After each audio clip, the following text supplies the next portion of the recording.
So I have to ask, what are you really marching for?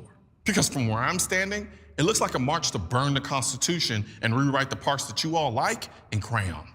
No one can point this out better than Killer Mike, who not only knows how guns can solve the problems society faces, he can tell you firsthand what gun ownership means to this nation's safety and its structure.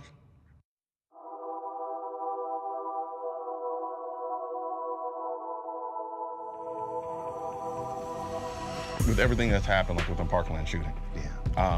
Very tragic. Very. And what's odd to me, I know why it's being done. You know, it's systematic. Yeah. But this idea that because I'm a gun owner or I'm hardcore about the Second Amendment or, you know, from that perspective, it's like, that doesn't mean that I lack the empathy or the ability to sympathize. Not with at what all. happened. Yeah, not at all. If anything, it's quite the opposite. Yeah. It's like, we disagree about how we both want to save these kids' lives. Yeah. Period. But somehow, because my method doesn't agree with your method, I'm a monster. Yeah. Or something wrong And that's with unfair. Me. You know what I mean? I have worked as a tireless advocate on the behalf of children, disenfranchised women in my community. Yeah. And I've also worked with gun groups like Georgians Against Gun Violence that are not, you know, the most pro Second Amendment. Yeah. But I say if there's a table to be sat at, the gun owner needs to be there. So I kind of try to see a problem from the whole perspective.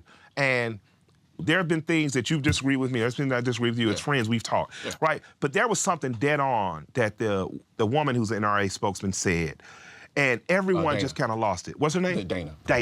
Dana said something. I don't agree with everything Dana says, but Dana says that the tears of white mothers are like ratings, and that's so true. And it was so sad to hear her acknowledge it. Yeah. But it's true, and black people know it's true because black people say it in conversations in coffee houses to themselves. There's a lot of people who think they woke out here will realize very quickly they ain't so woke. You not woke.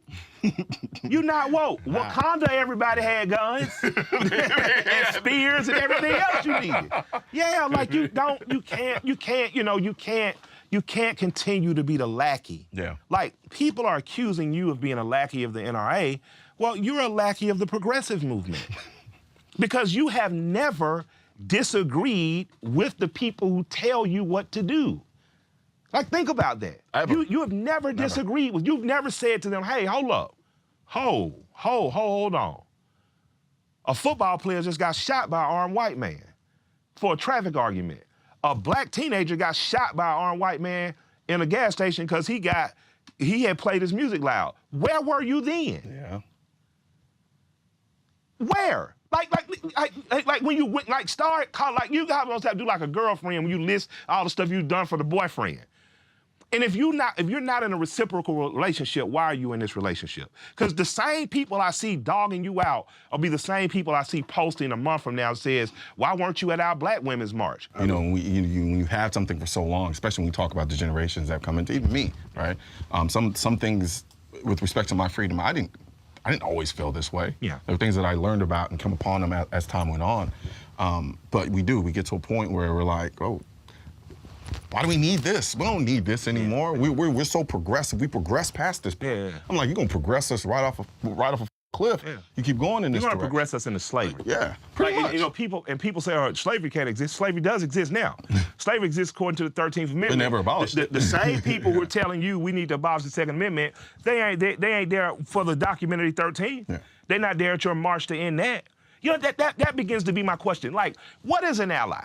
Because an ally is not necessarily a friend. Yeah. Right? It's not necessarily, it's not fam. We have a mutual interest in something that progresses us both. Yep. Why are your allies not fighting your other fights with the same vigor you're fighting these? Like I told my kids on the school walkout, I love you.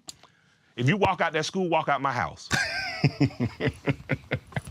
I'm laughing, but it's so serious. That's simple.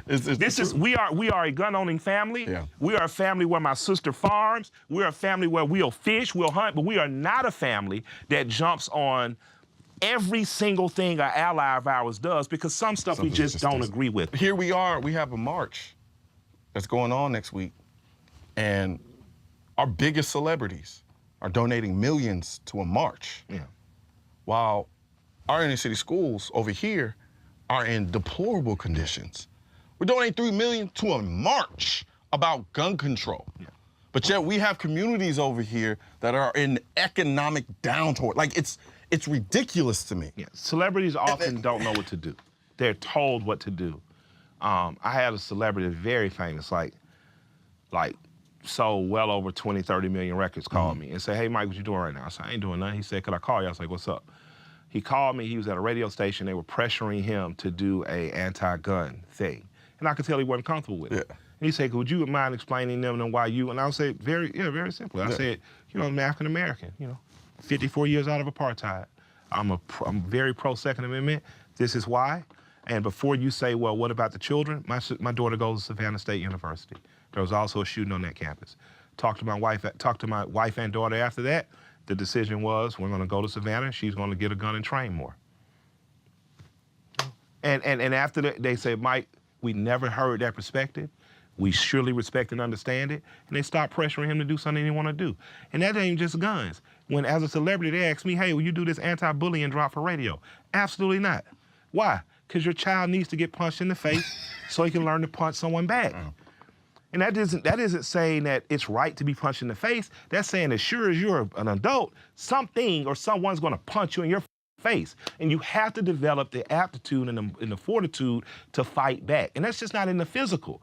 You know, we are raising a generation of kids where everyone gets a trophy. But in real life, everyone don't get a trophy. No. You know, in real life, the cops don't come on time. You know, in real life, depending on where you live, you're not gonna have the time to try to logic your way out of something.